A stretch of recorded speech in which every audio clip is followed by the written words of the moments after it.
So Long and Thanks for All the Fish by Douglas Adams. Chapter 5. The Hitch-hiker's Guide to the Galaxy is a powerful organ. Indeed, its influence is so prodigious that strict rules have to be drawn up by its editorial staff to prevent its misuse. So none of its field researchers are allowed to accept any kind of services, discounts or preferential treatment of any kind in return for editorial favours unless A. They have made a bona fide attempt to pay for her service in a normal way, B. Their lives would otherwise be in danger, and C. They really want to. Since invoking the third rule always involved giving the editor a cut, Ford always preferred to muck about with the first two. He stepped out along the street, walking briskly. The air was stifling, but he liked it because it was stifling city air, full of excitingly unpleasant smells, dangerous music, and the distant sound of warring police tribes. He carried his satchel with an easy swaying motion, so he could get a good swing at anybody who tried to take it from him without asking. It contained everything he owned, which at the moment wasn't much. A limousine careered down the street, dodging between the piles of burning garbage and frightening an old pack animal which lurched screeching out of his way, stumbled against the window of a herbal remedy shop, set off a wailing alarm, blundered off down the street, and then pretended to fall down the steps of a small pasta restaurant where it knew it would get photographed and fed. Ford was walking north. He thought he was probably on his way to the spaceport, but had thought that before. He knew he was going through that part of the city where people's plans often changed quite abruptly. "Do you want to have a good time?" said a voice from a doorway. "As far as I can tell," said Ford, "I'm having one. Thanks." "Are you rich?" said another. This made Ford laugh. He turned and opened his arms wide in a gesture. "Do I look rich?" he said. "Don't know," said the girl. Maybe not. Maybe you'll get rich. I have very special service for rich people." "Oh, yeah," said Ford, intrigued but careful. "Oh, what's that?" "I tell them it's okay to be rich." Gunfire erupted from a window high above them, but it was only a bass player getting shot for playing the wrong riff 3 times in a row, and bass players are 2 a penny in Hand-Old City. Ford stopped and peered into the dark doorway. "You what?" he said. The girl laughed and stepped forward a little out of the shadow. She was tall and had that kind of self-possessed shyness which is a great trick if you can do it. "It's my big number," she said. "I have a master's degree in social economics and can be very convincing. People love it, especially in this city." "Good luck," said Ford Prefect, which was a special Betelgeuse word he used when he knew he had to say something but didn't know what it should be. He sat on a step, took from his satchel a bottle of that all-jank spirit and a towel. He opened the bottle and wiped the top of it with the towel, which had the opposite effect to the one intended, in that the all-jank spirit instantly killed off millions of the germs which had been slowly building up quite a complex and enlightened civilization on the smellier patches of his towel. "Want some?" he said, after he'd had a swig himself. She shrugged and took the preferred bottle. They sat for a while, peacefully listening to the clamour of burglar alarms in the next block. "As it happens, I'm owed a lot of money," said Ford. "So if I ever get a hold of it, can I come and see you then, maybe?" "Sure, I'll be here," said the girl. "So how much is a lot?" 15 years back pay." "For?" "Writing 2 words." "Suck one," said the girl. "Which one took the time?" "The first one. Once I'd got that, the second one just came one afternoon after lunch." A huge electronic drum kit hurtled through the window high above them and smashed itself to bits in the street in front of them. It soon became apparent that some of the burglar alarms on the next block had been deliberately set off by one police tribe in order to lay an ambush for the other. Cars with screaming sirens converged on the area, only to find themselves being picked off by copters which came thudding through the air between the city's mountainous tower blocks. "In fact," said Ford, having to shout now above the din, "it wasn't quite like that. I wrote an awful lot, but they just cut it down." He took his copy of the guide back out of his satchel. "Then the planet got demolished," he shouted. "Really worthwhile job, eh? They've still got to pay me, though." "You work for that thing?" the girl yelled back. "Yeah." "Good number." "You want to see the stuff I wrote?" he shouted. "Before it gets erased. The new revisions are due to be released tonight over the net. Someone must have found out by now that the planet I spent 15 years on has been demolished. They missed it on the last few revisions, but can't escape their notice forever." "It's getting impossible to talk, isn't it?" "What?" She shrugged and pointed upwards. There was a copter above them now, which seemed to be involved in a side skirmish with the band upstairs. Smoke was billowing from the building. The sound engineer was hanging out the window by his fingertips, and a maddened guitarist was beating on his fingers with a burning guitar. The helicopter was firing at all of them. "Can we move?" They wandered down the street, away from the noise. They ran into a street theatre group, which tried to do a short play for them about the problems of the inner city, but then gave up and disappeared into the small restaurant most recently patronised by the pack animal. All the time, Ford was poking at the interface panel of the guide. They ducked into an alleyway. Ford squatted on a garbage can while information began to flood over the screen of the guide. He located his entry. Earth, mostly harmless. Almost immediately, the screen became a mass of system messages. "Here it comes," he said. "Please wait," said the messages. "Entries are being updated over the sub-Ethernet. This entry is being revised. The system will only be down for 10 seconds. At the end of the alley, a steel grey limousine crawled past. "Hey, look," said the girl. "If you get paid, look me up. I'm a working girl, and there are people over there who need me. I gotta go." She brushed aside Ford's half-articulated protests and left him sitting dejectedly on his garbage can, preparing to watch a large swathe of his working life being swept away electronically into the ether. Out in the street, things had calmed down a little. The police battle had moved off to other sectors of the city. The few surviving members of the rock band had agreed to recognise their musical differences and pursue solo careers. The street theatre group were re-emerging from the pasta restaurant with the pack animal, telling it they would take it to a bar they knew where it would be treated with a little respect, and a little further way on, the steel grey limousine was parked silently by the curbside. The girl hurried towards it. Behind her, in the darkness of the alley, a green flickering glow was bathing Ford Prefect's face, and his eyes were slowly widening in astonishment. For where he had expected to find nothing, an arrears, closed-off entry, there was instead a continuous stream of data, text, diagrams, figures and images, moving descriptions of surf on Australian beaches, yogurt on Greek islands, restaurants to avoid in Los Angeles, currency deals to avoid in Istanbul, weather to avoid in London, bars to go everywhere, pages and pages of it. It was all there, everything he had written. With a deepening frown of blank incomprehension, he went backwards and forwards through it, stopping here and there at various entries. Tips for aliens in New York. Land anywhere. Central Park. Anywhere. No one will care or indeed even notice. Surviving. Get a job as a cab driver immediately. A cab driver's job is to drive people anywhere they want to go in big yellow machines called taxis. Don't worry if you don't know how the machine works and you can't speak the language, don't understand the geography or indeed the basic physics of the area, and have a large green antennae growing out the side of your head. Believe me, this is the best way of staying inconspicuous. If your body is really weird, try showing it to people in the streets for money. Amphibious life forms from any of the worlds in the swelling, noxious or nausalia systems will particularly enjoy the East River, which is said to be richer in those lovely life-giving nutrients than the finest and most virulent laboratory slime yet achieved. Having fun. This is the big section. It is impossible to have more fun without electrocuting your pleasure centres. Ford flipped the switch, which he saw was now marked Mode Execute Ready, instead of the now old-fashioned Access Standby, which had so long ago replaced the appallingly Stone Age Off.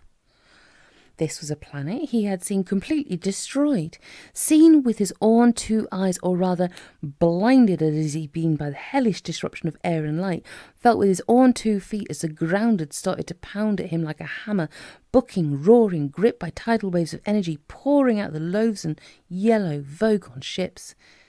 And then at last, 5 seconds after the moment he had determined as being the last possible moment had already passed, the gently swinging nausea of dematerialization as he and Arthur Dent had been beamed up through the atmosphere like a sports broadcast. There was no mistake. There couldn't have been. The Earth had definitely been destroyed. Definitely, definitely boiled away into space. And yet here, he activated the guide again, was his own entry on how you would set about having a good time in Bournemouth, Dorset, England, which he'd always prided himself on as being one of the most baroque pieces of invention he'd ever delivered. He read it again and shook his head in sheer wonder. Suddenly, he realised what the answer to the problem was, and it was this, that something very weird was happening. And if something very weird was happening, he thought, he wanted it to be happening to him. He stashed the guide back in his satchel and hurried out onto the street again. Walking north again, he passed a steel grey limousine parked by the curbside, and from a nearby doorway he heard a soft voice saying, "It's okay, honey. It's really okay. You've really got to learn to feel good about it. Look at the way the whole economy is structured." Ford grinned, detoured round the next block, which was now in flames, found a police helicopter which was standing unattended in the street, broke into it, strapped himself in, crossed his fingers, and sent it hurtling inexpertly into the sky. He weaved terrifyingly up through the canyon walls of the city, and once clear of them, hurtled through the black and red pall of smoke which hung permanently above it. 10 minutes later, with all the copter's sirens blaring and its rapid-fire cannon blasting at random into the clouds, Ford Prefect brought it careering down among the gantries and landing lights at Handold Spaceport, where it settled like a gigantic, startled and very noisy gnat. Since he hadn't damaged it too much, he was able to trade it in for a first-class ticket on the next ship leaving the system, and settled into one of those huge, voluptuous, body-hugging seats. This was going to be fun, he thought to himself, as the ship blinked silently across the insane distances of deep space, and the cabin service got into its full, extravagant swing. "Yes, please," he said to the cabin attendants whenever they glided up to offer him anything at all. He smiled with a curious kind of manic joy as he flipped again through the mysteriously reinstated entry of the planet Earth. He had a major piece of unfinished business that he would now be able to attend to, and was terribly pleased that life had suddenly furnished him with a good, serious goal to achieve. It suddenly occurred to him to wonder where Arthur Dent was, and if he knew. Arthur Dent was 1,437 light-years away in a Saab and anxious. Behind him in the back seat was a girl who had made him crack his head on the door as he climbed in. Didn't know if it was just because she was the first female of his own species he'd laid eyes on in, years, or what it was, but he felt stupefied with... This is absurd, he told himself. Calm down, he told himself. You are not, he continued to himself in the firmest internal voice he could muster, in a fit and rational state. You have just hitchhiked over 100,000 light-years across the galaxy. You are very tired, a little confused, and extremely vulnerable. Relax, don't panic, concentrate on breathing deeply. He twisted round in his seat. "Are you sure she's all right?" he said again. Beyond the fact that she was, to him, heart-thumpingly beautiful, he could make out very little. How tall she was, how old she was, the exact shading of her hair, and nor could he ask her anything about herself because, sadly, she was completely unconscious. "She's just drugged," said her brother, shrugging, not moving his eyes from the road ahead. "And that's all right, is it?" said Arthur in alarm. "Suits me," he said. Said Arthur. He added after a moment's thought. The conversation so far had been going astoundingly badly. After an initial flurry of opening hellos, he and Russell, the wonderful girl's brother's name was Russell, a name which, to Arthur's mind, always suggested burly men with blonde moustaches and blow-dried hair, who would at the slightest provocation start wearing velvet tuxedos and frilly shirt fronts, and would then have to be forcibly restrained from commenting on snooker matches, had quickly discovered they didn't like each other at all. Russell was a burly man. He had a blonde moustache. His hair was fine and blow-dried. To be fair to him, though Arthur didn't see any necessity for this beyond the sheer mental exercise of it, he, Arthur, was looking pretty grim himself. A man cannot cross 100,000 light-years, mostly in other people's baggage compartments, without beginning to fray a little, and Arthur had frayed a lot. "She's not a junkie," said Russell suddenly, as if he clearly thought that someone else in the car might be. "She's under sedation." "But that's terrible," said Arthur, twisting round to look at her again. She seemed to stir slightly, and her head slipped sideways on her shoulder. Her dark hair fell across her face, obscuring it. "What's the matter with her? Is she ill?" "No," said Russell. "Merely barking mad." "What?" said Arthur, horrified. "Loopy. Complete bananas. I'm taking her back to the hospital and telling them to have another go. They let her out while she still thought she was a hedgehog." "A hedgehog?" Russell hooted his horn fiercely at a car that came round the corner towards him halfway on their side of the road, making them swerve. The anger seemed to make him feel better. "Well, maybe not hedgehog," he said after he'd settled down again. "Though it would probably be simpler to deal with if she did. If somebody thinks they're a hedgehog, it presumably means you just give them a mirror and a few pictures of hedgehogs and tell them to sort it out for themselves. Come down again when they feel better. At least medical science could deal with it. That's the point. Seems it's not good enough for Fenny, though." "Fenny? You know what I got her for Christmas?" "Well, no." "Black's Medical Dictionary." "Nice present." "I thought so. Thousands of diseases in it, all in alphabetical order." "You say her name is Fenny?" "Yeah." "Take your pick," I said.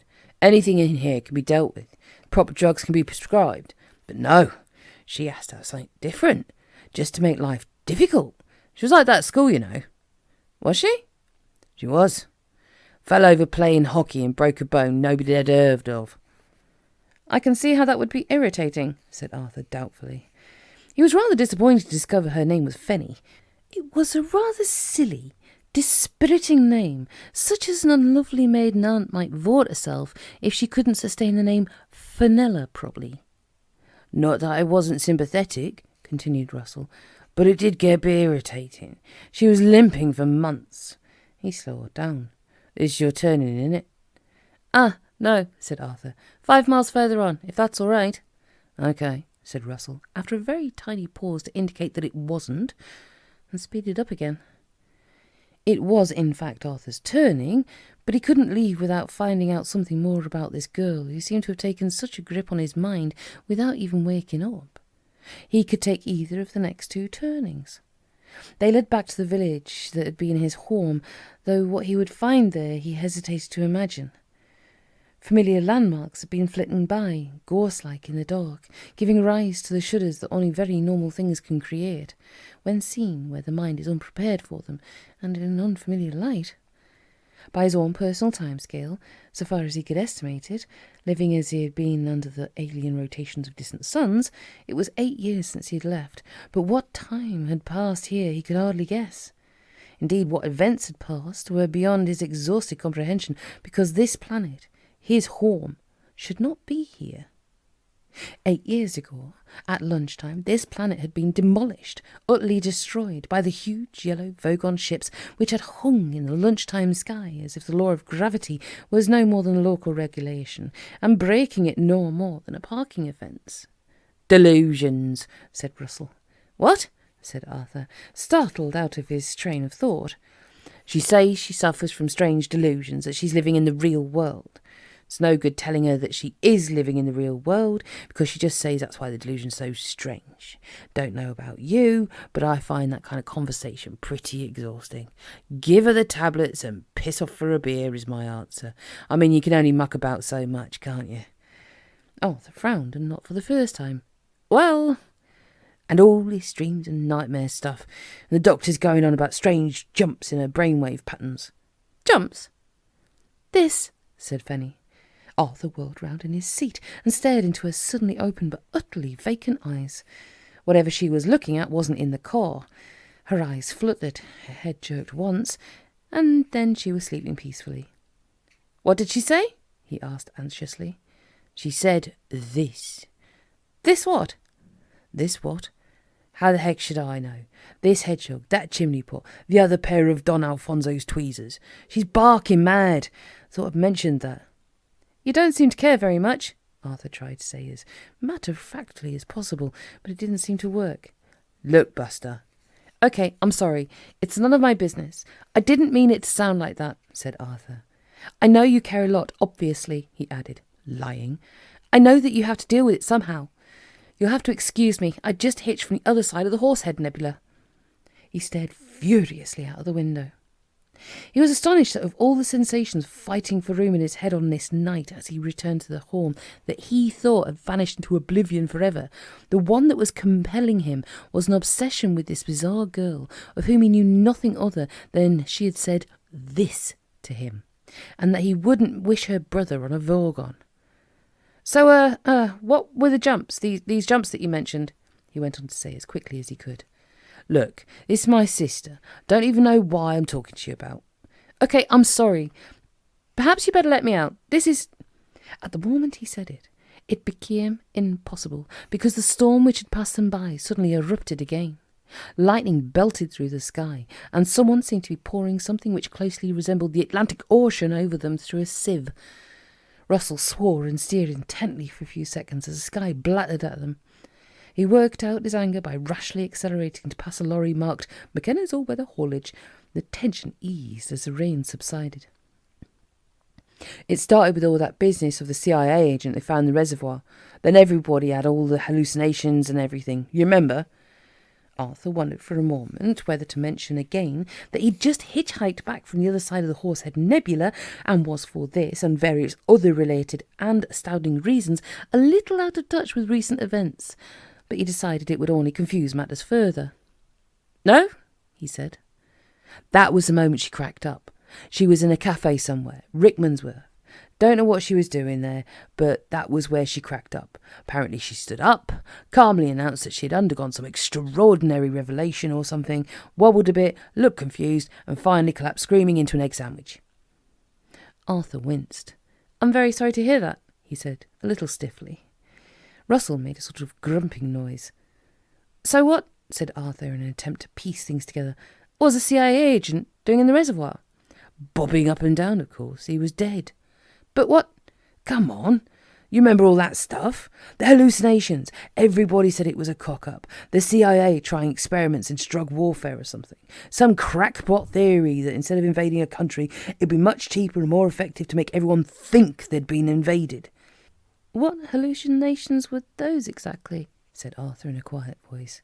What do you mean, what hallucinations? I'm talking about all that stuff with the big yellow ships, everyone going crazy, saying we're going to die, and then pop, they vanished into the effect wore off. The CIA denied it, which meant it must be true. Arthur's head went a little swimmy. His hand grabbed at something to steady himself and gripped it tightly. His mouth made a little opening and closing movements, as if it was on his mind to say something, but nothing emerged. Anyway, continued Russell, whatever drug it was, it didn't seem to wear off so fast with Fenny. I was all for suing the CIA, but a lawyer friend of mine said it would be like trying to attack a lunatic asylum with a banana, so he shrugged. A Vogel, squeaked Arthur. The yellow ships vanished.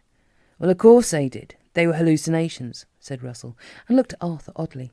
You trying to say you don't remember any of this? Where have you been, for heaven's sake? This was to Arthur such an astonishingly good question that he half leapt out of his seat with shock. Christ! Yelled Russell, fighting to control the car, which was suddenly trying to skid. He pulled it out of the path of an oncoming lorry and swerved up onto a grass bank. As the car lurched to a halt, the girl in the back was thrown against Russell's seat and collapsed awkwardly. Arthur twisted round in horror. Is she all right? He blurted out. Russell swept his hands angrily back through his blow-dried hair. He tugged at his blonde moustache. He turned to Arthur.